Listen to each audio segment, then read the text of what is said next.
In 2021, Saudi Arabia's Crown Prince sat down with his advisors and made a decision that will reshape global sports for the next 50 years. Not because he likes golf, not because he wants trophies, but because he saw something his oil ministers refused to say out loud. Saudi Arabia has roughly 20 years of relevance left, and he's spending $1 trillion to buy what comes next. By the end of this story, 3 things will be clear. Why the Saudi Public Investment Fund isn't actually a sports fund. Why buying Newcastle and LIV Golf was never the real goal. And why the world's most visible sports washing operation is actually the least important part of the plan. Saudi Arabia's economy runs on one thing. Roughly 70% of government revenue comes from oil, 90% of exports. The problem? Global peak oil demand is projected to hit before 2035. After that, decades of decline. The kingdom has financial reserves, but reserves don't replace an economy. Saudi Arabia needs a new reason for the world to keep sending it money. The Public Investment Fund, the PIF, is how they plan to build it. Assets under management in 2015, $150 billion. Today, over $925 billion. Target by 2030, $2 trillion. That's not a wealth fund. That's a nation-state rebuilding its identity with a credit card. B-roll, Yasser Al Rumayyan portrait, PIF Riyadh office tower, organizational chart. The man running this operation is Yasser Al Rumayyan, former investment banker, now governor of the PIF, chairman of Saudi Aramco, chairman of Newcastle United, and chairman of LIV Golf all at the same time. He reports to exactly one person, Mohammed bin Salman. There is no board. There is no shareholder vote. There are no quarterly earnings calls. Every $1 trillion decision which football club to buy, which golfer to poach, which American tech company to take a stake in, runs through 2 men in Riyadh. No Western institutional investor operates with this speed or this concentration of power. That's not a weakness. In this game, it's the whole advantage. Here's what everyone sees. In 2021, PIF bought Newcastle United for $400 million. Fans celebrated. Reporters called it sports washing. In 2022, they launched LIV Golf, $2 billion to fracture the PGA Tour, poach Phil Mickelson, Dustin Johnson, Brooks Koepka. They've sunk over $1 billion into Formula E. They run the Saudi Arabian Grand Prix. They've hosted every major boxing superfight. Fury, Joshua, Usyk, each won another $100 million. They acquired Savvy Games Group for nearly $40 billion to build an esports empire. Total visible sports spend, over $20 billion and climbing. And here's the trick. That's the decoy. While the world watches the sports, PIF is quietly buying the actual future. They own over 60% of Lucid Motors, the electric vehicle company. Not as a passive investor. They're building Lucid factories inside Saudi Arabia to export EVs into Europe. They hold billions in Uber. They've taken major stakes in Nintendo, Electronic Arts, and Take-Two Interactive, effectively pieces of Mario, FIFA, and Grand Theft Auto.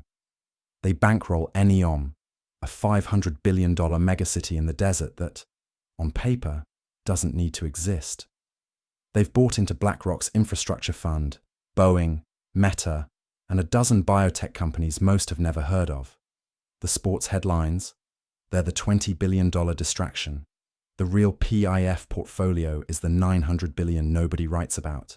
B-roll, Saudi Aramco headquarters, global map with PIF holdings highlighted, trading floor, and the footprint keeps spreading. PIF owns nearly 10% of Nintendo. They hold stakes in Live Nation, Activision before the Microsoft deal, and even a piece of the Carlyle Group, one of the largest private equity firms on earth. Through a single fund, Saudi Arabia now has ownership exposure to the companies that make your games, sell your concert tickets, build your cars, and manage other people's retirement money. Most sovereign wealth funds invest quietly for returns. The PIF invests loudly for position. The difference matters. Returns can disappear in a market crash. Position compounds across generations. So why sports first? Because sports wash the reputation while building the infrastructure. Football clubs, golf tournaments, boxing matches. They generate global media attention. They normalize Saudi Arabia in Western conversation. But more importantly, they create permission structures for everything else. When PIF buys Newcastle, they don't just get a football club.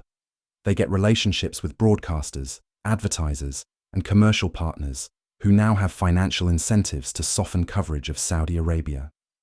When they fund LIV Golf, they force the PGA Tour to negotiate, to legitimize, to eventually merge. That's not sports washing.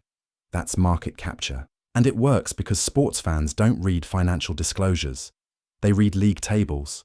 While headlines scream about blood money and human rights, PIF quietly signs joint ventures with Blackstone, takes board seats at Heathrow Airport Holdings, partners with SoftBank on AI data centers. The sports controversy is the cover. The real strategy is embedding Saudi capital so deeply into global infrastructure that divestment becomes impossible. Here's the endgame. By 2030, Saudi Arabia wants PIF managing $2 trillion in assets. That's not a savings account. That's geopolitical leverage. If you own pieces of the cloud infrastructure Europe runs on, if you control battery supply chains for electric vehicles, if your sovereign wealth fund holds equity in half the Fortune 500, then your influence doesn't disappear when oil demand peaks. It just shifts. This isn't about making Saudi Arabia look good. It's about making Saudi Arabia essential. And the sports, they're the theatre. The real play is in the boardrooms, the infrastructure deals, the technology acquisitions. While the world argues about whether it's ethical for Saudi Arabia to own a football club, PIF is buying the companies that will power the next 50 years of global commerce. The Crown Prince isn't trying to win hearts. He's trying to win dependency. So the next time you see Saudi Arabia outbid everyone for a major sporting event, don't ask why they're spending so much on sports. Ask what they're buying while you're watching the game. Because the answer isn't Newcastle United. It's the global economy they're quietly wiring themselves into. Sports is the headline. Infrastructure is the fine print. And by the time anyone notices, the deal will already be done. That's how you spend $1 trillion, not all at once. Not where people are looking, but exactly where it matters most. Saudi Arabia isn't trying to become the next Silicon Valley. It's trying to become the next landlord. The kingdom that controls the oil underneath your car is now positioning itself to control the servers underneath your cloud, the lithium inside your battery, the entertainment on your screen. Sports was never the product. Sports was the permission slip. And by the time the world stops debating whether Newcastle's owners belong in football, PIF will already own the infrastructure no one can afford to shut down.